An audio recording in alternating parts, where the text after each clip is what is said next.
በ1970ዎቹ የፈረንጆች አቆጣጠር ሮበርት ክሌክ የሚባል አንድ የሳይኮሎጂ ምሁር አንድ ጥናት ሰርቶ ነበር።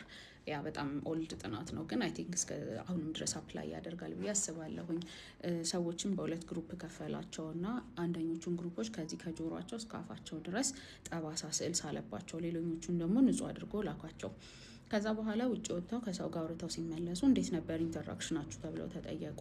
ሰዎች በጣም ጀጅ እንዳደረጓቸው፣ በቃ ጠባሳቸውን እያዩ እንደነበረ፣ ጥሩ ትሪት እንዳልተደረጉ ምናምን ሪፖርት አደረጉ ባለ ጠባሶቹ ግሩፕ። በጣም ኢንተረስቲንግ ነገሩ ግን ምንድን ነው፣ ከመውጣታቸው በፊት ሞይስቸራይዘር አፕላይ ላርግላችሁ ብሏቸው፣ ይሄ ክሬም ማለት ነው፣ እንዳይዛቸው እንዳይጨመድዳቸው ምናምን ክሬም ላርግላችሁ ብሏቸው ጠባሳውን አጥፍቶት ነበር። ሶ ባዶ ፊታቸውን የሄዱት። እነሱ ግን መጥተው ልክ ጠባሳ እንዳለበት ሰው ትሪት እንደተደረጉ፣ ሰዎች እንዳገለሏቸው ምናምን ነበር የተናገሩት። እና ኢትስ ቬሪ ኢንትረስቲንግ። እዚህ ጋር ዲስክሌመር ያስፈልጋል። አክቹዋል በደሎች አሉ፣ በትክክል መሬት ላይ የሚታይ ሰዎች ላይ የሚያደርሷቸው መጥፎ ነገሮች አሉ። እነሱን ዲስሚስ እያደረግኩ አይደለም።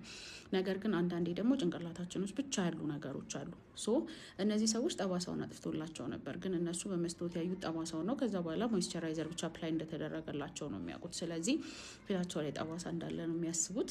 እና ጠባሳ እንዳለበት ሰው ትሪት እንደተደረጉ ሰው ሁሉ በቃ በማይሆን አስተያየት እንዳያቸው ምናምን ነበር የተናገሩት። እና አንዳንድ ነገር ጭንቅላታችን ውስጥ ነው ያለው። ላይክ እንደዚህ ያደርጉኛል፣ እንደዚህ ሆኛለሁ፣ እኔ እንደዚህ ነኝ፣ እኔ አልችልም፣ ሰው ይንቀኛል፣ የመሳሰሉትን አንዳንዴ ጭንቅላታችን ውስጥ ብቻ እናስቀምጠውና ሰዎች በኖርማል ህይወታቸውን እየኖሩ እያለ ራሱ እኛን ያንን ነገር አስመልክቶ የሆነ ነገር እንዳደረጉን ምናምን እናስባለን። እና አንዳንድ ነገሮች ሲሰሙን ጭንቅላቴ ውስጥ ስላለ ነው ወይስ የምር ግራውንድ ላይ ሀፕን እያደረገ ነው ብለን ራሳችንን ኮስችን ማድረግና መወሰን ያለብን ይመስለኛል። እና ስቶሪውን እዚሁ ፌስቡክ እኔ ፕራይመሪ ፕላትፎርም አይ ቲንክ ፌስቡክ ነው። ኤኒዌይ እዚሁ ቲክቶክ ላይ ነው ሼዲ ነው ምናምን የሚባለው ፖድካስተር የጋበዛት እንግዳ ስታወራ ነበር ያየሁትና ለእኔ በጣም ኢንትረስቲንግ ስለነበረ እና ብዙ ጊዜም ከማስበው ነገር ጋር ስለሚገናኝ ነው የነገርኳችሁ። እና አንዳንድ ኔጌቲቭ ነገሮች የምር ግራውንድ ላይ ያሉ ወይስ የኔ ጭንቅላት የፈጠራቸው ናቸው ብለን ቼክ እናድርግ።